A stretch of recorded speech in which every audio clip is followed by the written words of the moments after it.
Thank you. New details and questions this morning over the sudden departure of President Trump's national security advisor, John Bolton.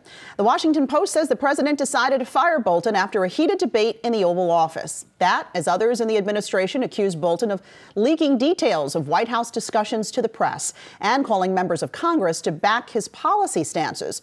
Bolton insists he offered to resign. Editor-in-Chief Andy Serwer joining us now. And Andy, you spoke with a former U.S. ambassador to the UN about national security. What did he have to say? Actually, Alexis, it was Samantha Power, who was the ambassador to the United Nations during the Obama administration and also worked in the NSA, knows John Bolton a little bit, and she talked a little bit about the dysfunction in the Trump White House and the implications. Take a listen.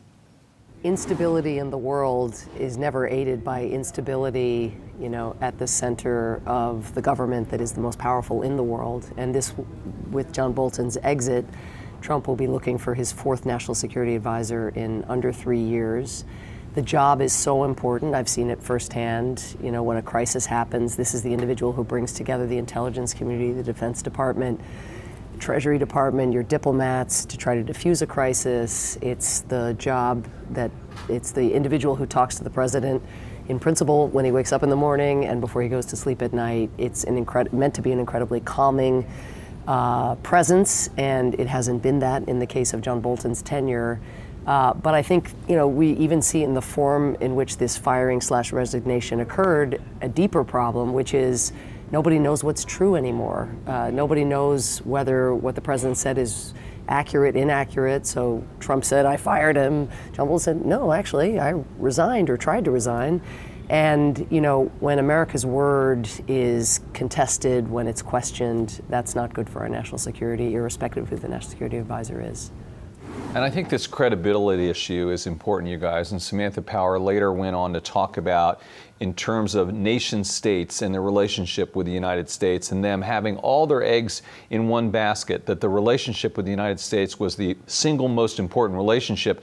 And she said that now these countries are shopping around, saying that, well, we can't rely on the United States because we can't necessarily trust the credibility and the word of this country anymore. So maybe we'll look to Japan and Germany and establish that sort of special relationship with those countries. Samantha Power also mentioned President Trump will be going on his fourth national security advisor. Do you feel as though the administration is prepared for some form of national security crisis, given the increased turnover? Well, some people, Brian, have made the point that we've been lucky during the Trump administration that we haven't had any crises on the foreign affairs front because of this dysfunction and the lack of experience that is there. So I think that's an interesting point. I mean, right now you could make the argument that we're perhaps even vulnerable, and that's not a good place for the United States to be either, is it?